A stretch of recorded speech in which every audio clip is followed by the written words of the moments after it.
Deni Piranić, nabačena lopta i evo gol za Lovćen! Gol!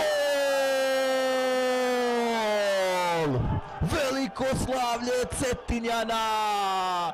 31. minut igre, gol! Novi napad Lovćena, sjajan napad, lopta je u igri, šansa, gol, gol, gol! 0:2! Strijelac je Vuk Milačić, oduševljenje Cetinjana, gol, gol, gol, gol, 60. minut igre, Ibar je Evo napada Lovćena, dobar pokušaj Cetinjana, da li će biti šansa, lopta za Piranića, udarac, gol, gol, gol, gol, gol!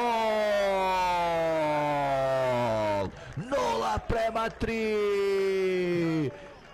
Deni Piranić kruniše svoju blistavu partiju dana.